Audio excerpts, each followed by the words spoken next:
Hey, this is Sky. Welcome to my YouTube channel. So let's talk a little bit about starting over. How to start your life over.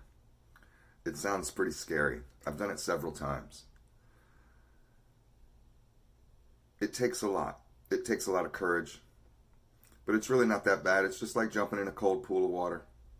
You know, you're standing on the edge. It may seem kind of intimidating because you're thinking about it, but once you've once you've taken the leap and you swim around in there a little bit, you realize, it's not that bad. Changing your life takes a plan. You don't plan to fail, you only fail to plan.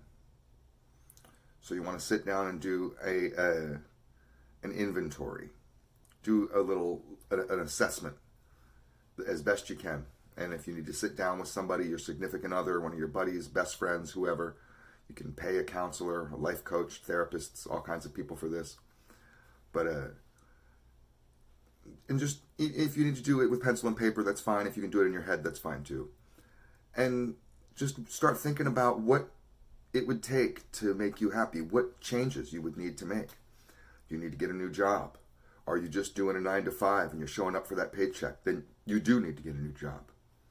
You need to keep looking for jobs relentlessly. Never stop until you find a career. You don't want a job. Jobs are for suckers. Jobs will exploit you. You will die an early death at a job. You want to find a career. What's the difference? A career is something that you enjoy, that you feel that you're making a difference, that you would do even if the pay wasn't so great. You love it, and you would do it no matter what. You feel that it gives you some sort of happiness. It gives you a sense of accomplishment. You feel like you're contributing to society, to your business, to whatever, but it has a sense of fulfillment to it. People who have careers are fulfilled people. They have a sense of happiness, a sense of inner fulfillment that just regular workers don't have. Regular people with a job who just show up for that check. That's no way to live. So that's the first thing you can change. You can start looking on your off time. You can go to interviews on your days off. If you don't have days off, you can take one once a month. Schedule interviews. Schedule 5 interviews once a month. You can get a job in a day. An interview, they're gonna be able to tell within 10 minutes. I've owned many businesses. A lot of times when I'm going through resumes, I'll pick out a few that I like, and within those few that I like, I already have decided on which ones I think are better. And when I meet you, I'm really just trying to put 2 and 2 together. And it's not a very hard process in my mind. In fact, I want this to go smoothly and easily and quickly as possible, because the more time I go without an employee, the more money I lose in that job, in that position. Each employee has a certain value to them. So it's to any employer's benefit to replace that employee quickly.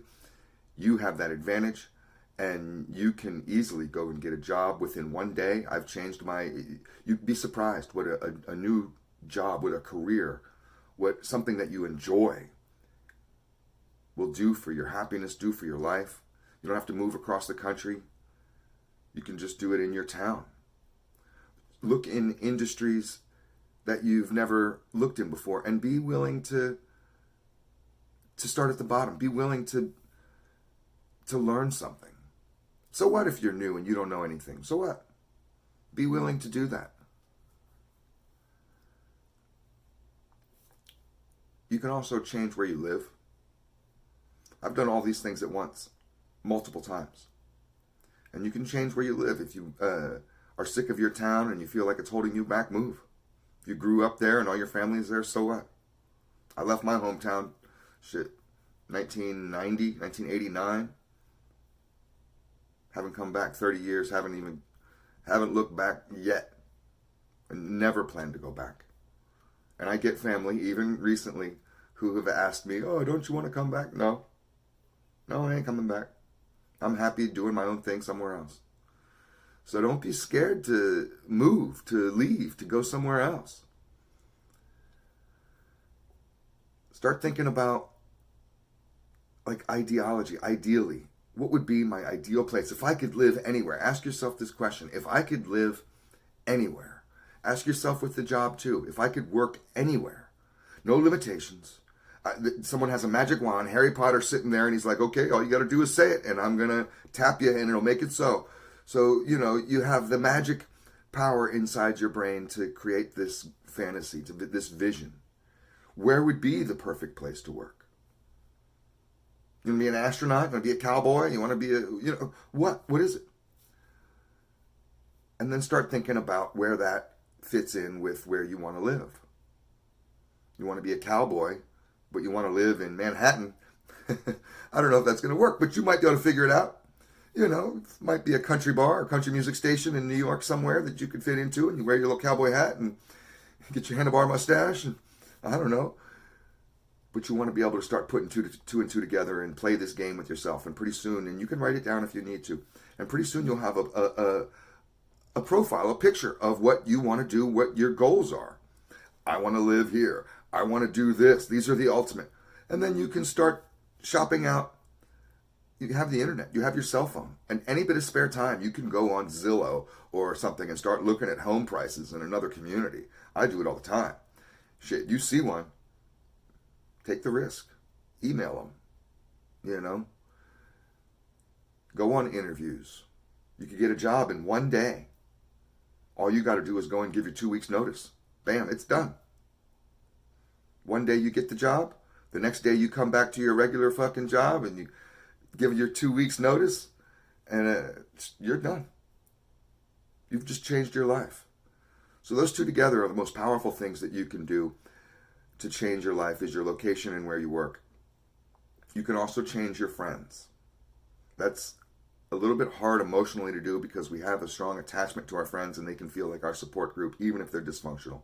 I've known lots of people. I've been this way myself, so I'm not just talking from observation. I'm talking from experience where I've surrounded myself, and I know a lot of people who've done this as well, where they surround themselves with dysfunctional people, people you grew up with, people you've settled in with, party buddies, criminal buddies, whatever.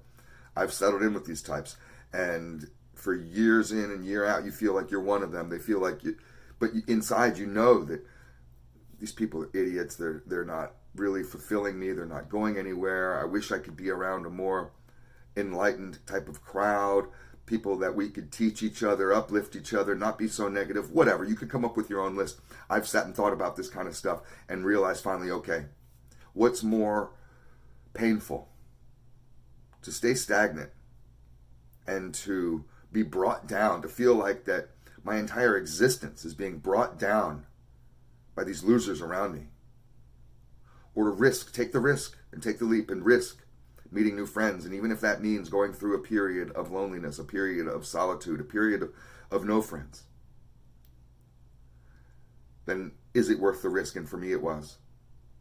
I realized that I would rather just hang out by myself and just go do my own thing and be happy and do things that make me happy than to be around the old losers that I used to be around. And it was a tough transition. Luckily, we have social media. And one of the tricks that we didn't have back in the old days, which you do have now, is you can separate yourself from these everyday hangout people that bring you down. These negative nillies, these people that are going nowhere, doing nothing, that are crushing your dreams because they want you to stay down with them. All these types, I've surrounded myself with them. You can separate yourself from them physically and still remain friends with them online. Share memes, give a thumbs up on one of their photos, say, hey, what's up once in a while. But you don't have to be part of the crew if they're going nowhere. I have had to do this more than once. It has been tough. But luckily, I can still maintain some sort of level of interaction with old friends and not have to just go ghost on people. But I can still move forward. You have to understand that your own health and your own happiness is essential in order for you to be able to be productive, be successful, and to be able to provide happiness towards others. If you have kids, if you have lovers, families, whatever, we all do, right? In order to be, a loving person, which is a good goal to have, you have to be able to love yourself and you have to be able to treat yourself right. We are who we hang out with. If you're hanging out with losers, go nowhere, do nothing, depressed motherfuckers, take a good inventory of that shit. Take a good assessment of that shit. See how it's affecting you and change that. I did. I've done that more than once. And it's not easy, I will admit. But it's essential to be able to find your group. And even if it means to be alone, then you have to be willing to take that leap, because it's about your happiness. It's not about other people's happiness. It's about your own.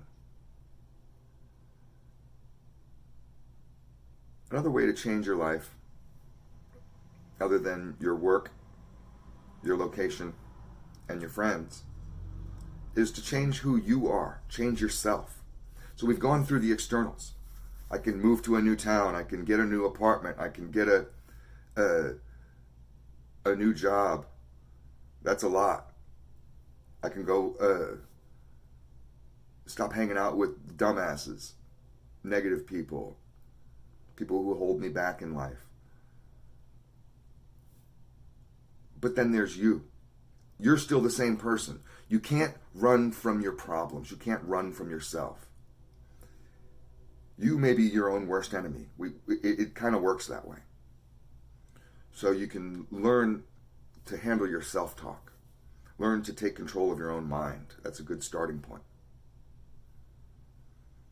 Doing that will empower you in so many other ways that we could get into. And I don't want to go too far on it, because this can just end up into some general self-help video. I'm not trying to do that. I'm trying to give you ideas of how to change your life and how to specifically start over. How do we start over? You're in a rut. You're not happy with who you are, with where you live, with what you're doing, with who you've become. I've been there, and I've had to do this before. And now I'm incredibly happy with who I am, but I've had to change my location, my friends, my job, find a new career, just get rid of this stupid job search, relentless job search for a paycheck, and find a career. And that meant going through a certain amount of struggle, relearning at an older age. I was in my 30s when I started my motorcycle shop. I was 32 or something, I believe, 31, I don't know. And now I'm 49, so you have to pay your dues, and you have to be willing. I've heard people say, oh, well, I'm too old to learn anything new. Then stay stuck for the rest of your life and complain about it. But some of us are willing to change. And if you want a new outlook, you have to do some of these things. And the last one, which is one of the most important things, is, and it's where you want to start, really. I should have made it the first thing, is yourself. You really want to be able to change yourself. You can't just change your surroundings, because you'll find that after a certain amount of time, when you settle into the new job and you settle into the new friends and you settle into the new town and all these things that you've externally changed, that you're still the same person, and the old problems that you had in the old town will follow you. I've done this. I'm speaking from experience. And I moved from town to town, and after the excitement wore off, I finally realized, it's the same bullshit. I guess I'll just move again. I guess I'll just change this and change that. I had to slow down. I had to stop. I realized that I was the problem. It wasn't so much of the external shit. Sometimes it is external stuff, and that's an easy fix, but you always want to go within. So change your outlook, change who you are, and change the external things inside and out. And you can start over. You can do this now. I'm 49, and I have my own issues. The motorcycle industry, if you do a study on the overall motorcycle industry in the United States, it's taking a major, major, major hit. It's not just from coronavirus and the virus and bringing the economy back. It's still going to be on a downturn, and that's a whole nother video. But this is my industry, so I've been thinking, geez, maybe I'm going to have to start a different company, go into something completely different. And that feels a little scary, because I've been doing this for 19 years. But you can always start over. Thanks for watching.